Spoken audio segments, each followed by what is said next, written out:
மாண்புமிகு புரட்சி தலைவி அம்மாவுடைய பிறந்த நாள் தமிழ்நாடு முழுவதும் நடைபெற்றுக் கொண்டிருக்கிறது.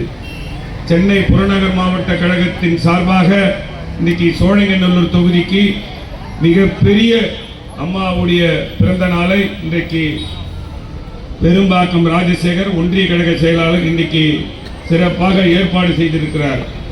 இந்த சிறப்பு என்னவென்றால், அம்மாவுடைய பிறந்த நாள் என்றாலே ஏழை எளிய மக்களுக்கு ஏதாவது ஒரு நலத்திட்டம் கண்டிப்பாக உண்டு என்று நம்பி இன்றைக்கு வந்திருக்கிறார்கள்.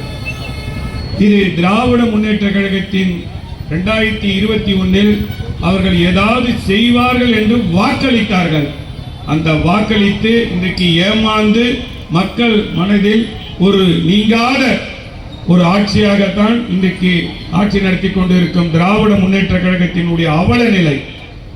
புரட்சி தலைவி அம்மா அவர்கள் பிறந்த நாளை யாராவது வீட்டுக்கு போனா என் வீட்டுக்கு வர வேணாம், அந்தந்த பகுதியில் இருக்கும் ஏழை எளிய மக்களுக்கு ஏதாவது ஒரு நல்ல திட்டம் செய்ய வேண்டும் என்று அவங்க அனைத்து சட்டமன்ற உறுப்பினர்கள் மாவட்ட செயலாளர்கள் அனைவருக்கும் உத்தரவு பிறப்பித்து அவங்க மறைந்தும் இன்றைக்கு இந்த திட்டங்கள் மாவட்டம் முழுவதும் நடைபெற்றுக் கொண்டிருக்கிறது.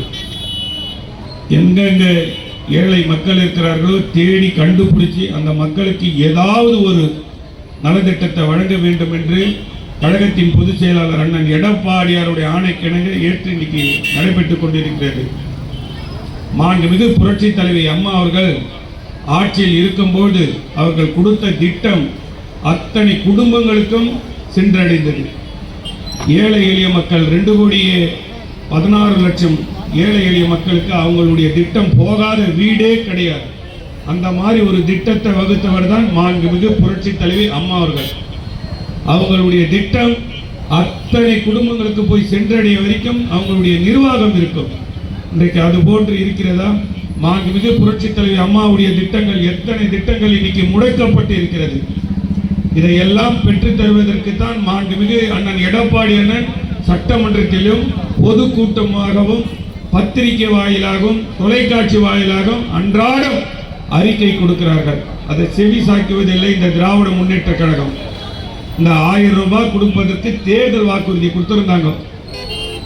மக்களுக்கு மகளிருக்கு நான் வந்தனா முதலமைச்சராக வந்தனா 1000 ரூபாய் தரேன் என்று முதலமைச்சராக இருக்கிற இன்றைக்கு மு.க. ஸ்டாலின் அவர்கள் சொன்னார். அதை கொடுக்கவே இல்லை. கழகத்தின் பொதுச் செயலாளர் சட்டமன்றத்தில் சரி எல்லா எம்எல்ஏவும் போராடி தான் உங்களுக்கு வாங்கி கொடுத்துக்கிறாங்க. அதுவும் எல்லாருக்கும் கிடையாது. 57 லட்சம் பேருக்கு தான் கொடுத்துருக்குறாங்க. மிச்சம் இருக்கிற பேருக்குலாம் கொடுக்கல. இது போன்ற அனைத்து திட்டங்களிலும் குளறுபடி, மக்களுக்கு போய் சென்றடைவதில்லை, நிர்வாக சீர்கேடு போன்ற எண்ணற்ற பிரச்சனைகள் அன்றாடம் இருக்கிறது. குறிப்பாக 2-3 விஷயம் மட்டும் சொல்றாங்க. அவங்க 525 தேர்தல் வாக்குறுதி கொடுத்து தான் மக்களை ஏமாற்றி தான் கவர்ச்சியான வாக்குறுதிகளை தந்து உங்களிடத்திலே வாக்குகளை பெற்று முதலமைச்சராக வந்தாங்க. வந்ததுக்கு அப்புறம் அவங்க இந்த மின்சார கட்டணத்தை உயர்த்தி இருக்கிறாங்க. இன்னைக்கு எல்லா மக்களுக்கும் அந்த மின்சார கட்டணம் ஒரு மிகப்பெரிய ஒரு மன உளைச்சலாக இருக்கிறது. அது மட்டும் இல்லாமல் சொத்து வரி, குடிநீர் வரி, பஸ் கட்டணம், பால் விலை உயர்வு, புழக்கத்தில் இருக்கிற அரிசி, பருப்பு, எண்ணெய் போன்ற பொருட்கள் விலை உயர்ந்திருக்கிறது. இது போன்ற எத்தனை பொருட்கள் விலை உயர்ந்திருக்கிறது என்று எண்ணி பார்த்தால் என்ன சொல்ல முடியாத விலை உயர்வு ஆகியிருக்கிறது.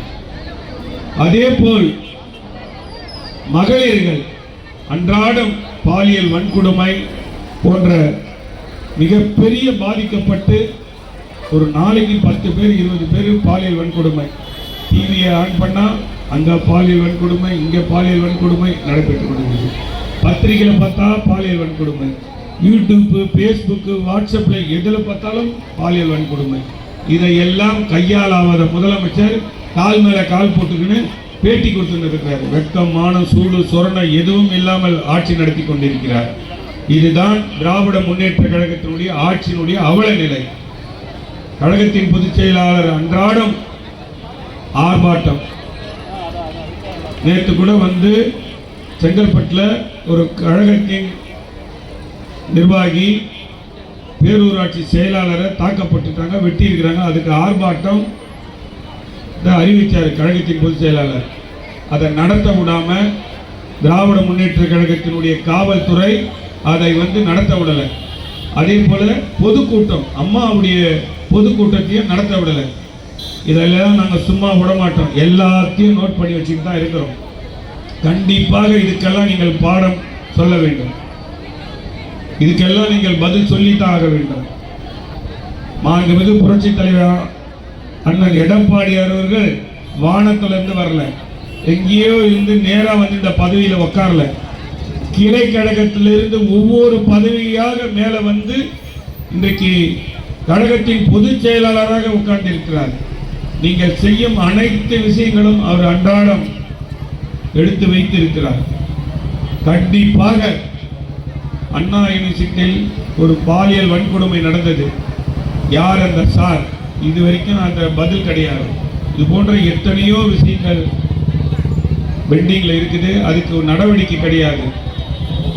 மாண்புமிகு புரட்சி தலைவி அம்மாவுடைய பிறந்த நாள்னால நாங்கள் இன்னைக்கு எதுவும் பேச முடியல. மக்கள் காத்து கிடக்குறாங்க. அவங்க நலத்திட்டத்தை வாங்கிக்கிட்டு வீடு போய் சேர வேண்டும். அம்மாவை உடைய பிறந்த நாள் இப்படிதான் இருக்கும் என்று நினைக்க வேண்டும். அது மட்டும் இல்லாம 2026 மீண்டும் அம்மாவுடைய ஆட்சி மலர வேண்டும் என்றால், அண்ணன் எடப்பாடியார் ஒரு மீண்டும் முதலமைச்சராக வேண்டும் என்றால், நீங்கள் கண்டிப்பாக இரட்டை இலைக்கு வாக்களித்து சட்டமன்றத்தில், இந்த சோழிங்கநல்லூர் சட்டமன்றத்தில் அதிமுக உறுப்பினர் உங்களுக்காக போராட வேண்டும் என்று நீங்க வாக்களிக்க வேண்டும். மாண்புமிகு புரட்சி தலைவி அம்மா இருக்கும் போது இந்த கிராமணத்தை பட்டா 7000 பட்டா கொடுத்தாங்க. அந்த பட்டா இன்னைக்கு கொடுக்குறேன்னு சொல்லிட்டு துணை முதலமைச்சர் நீலாங்கரையில் வச்சு நான் இந்த ஸ்டேஜ் வாயிலாக கேட்கிறேன். பட்டா கொடுத்தீங்க, விழா நடத்துனீங்க, யாருக்காவது பட்டா கொடுத்துருக்கீங்களா? ஒரு 20 பட்டா கொடுத்தீங்க. உங்களால் சொல்ல முடியுமா? அது இன்னைக்கும் குளறுபடியா இருக்குது, பட்டா கொடுக்க முடியல. மாண்புமிகு புரட்சி தலைவர் அம்மா அவர்கள் அது மாதிரிலாம் விட மாட்டாங்க. மிக்சி கிரைண்டர் தரேன்னு சொன்னாங்க 2011. எதிர்கட்சியில் இருக்கிறவங்க மட்டும் இல்லை, நாங்களே எம்எல்ஏவா மந்திரியா இருக்கிறவங்க கூட எப்படி அம்மாவால் கொடுக்க முடியும்? மிக்சி கொடுக்க முடியும், கிரைண்டர் கொடுக்க முடியும், ஃபேன் கொடுக்க முடியும்னு கேட்டோம். கறவை மாடு கொடுக்க முடியும், ஆட்டுக்குட்டி கொடுக்க முடியும், என்னென்ன கொடுக்க முடியும். எல்லாத்தையும் கொடுத்த ஒரு முதலமைச்சர் தான் இந்தியாவுக்கு ஒரு வழிகாட்டியான முதலமைச்சர் தான் மாண்புமிகு புரட்சி தலைவி அம்மா அவர்கள். அம்மா போனாங்கன்னா டெல்லியில அன்னைக்கு அதுதான் தலைப்பு செய்தி. தமிழ்நாட்டுக்கு திரும்பினா டெல்லியில் இருக்கிறவங்க மந்திரியா இருக்க முடியாது. அப்படிப்பட்ட ஒரு ஆளுமை கொண்டவங்க தான் புரட்சி தலைவி அம்மா. அவங்களுக்கு தான் இன்னைக்கு பிறந்த நாள் கொண்டாடுறோம். நீங்கள் யோசித்து பாருங்கள். மாண்புமிகு புரட்சி தலைவி அம்மா அந்த நிர்வாகத்தை மட்டும் பார்த்துக்கல, கட்சியும் கட்டுப்பாட்டுக்குள் வைத்த ஒரே முதலமைச்சர் கட்சியினுடைய பொதுச் செயலாளர் மாண்புமிகு புரட்சி தலைவி அம்மா அவர்கள். அது யாராக இருந்தாலும் சரி, ஆளுங்கட்சியில் இருக்கிறவங்க நாங்களாக இருந்தாலும் சரி, எதிர்கட்சியில் இருக்கிறவங்க கூட சரி, அன்னைக்கு அம்மா நின்று ஒரு மீட்டிங் போட்டாங்கன்னா அந்த தமிழ்நாட்டில் இருக்கிற அனைத்து மாவட்டங்களிலும் அன்றைக்கு அதுதான் தலைப்பு செய்தியாக இருக்கும். குறிப்பாக ஒன்று சொல்லிக்கிறேன், திராவிட முன்னேற்ற கழகம் 2006 2011 ஆண்டு வரைக்கும் முதலமைச்சராக இருந்து அவங்களுடைய மூத்த மகன் மூக்க அழகிரி மதுரையில் அம்மாவை பார்த்து கூட்டம் நடத்துன்னு சொன்னாங்க. அம்மா தன்னந்தனியாக சென்னையிலிருந்து பிளைட் ஏறி போகும்போது மூக்காமுத்து அங்கே இல்லை. மூக்காமுத்தை கேட்குறாங்க, நீ பாருன்னு கேட்டாங்க. மூக்க அழகிரியை பாருன்னு சொல்றாங்க.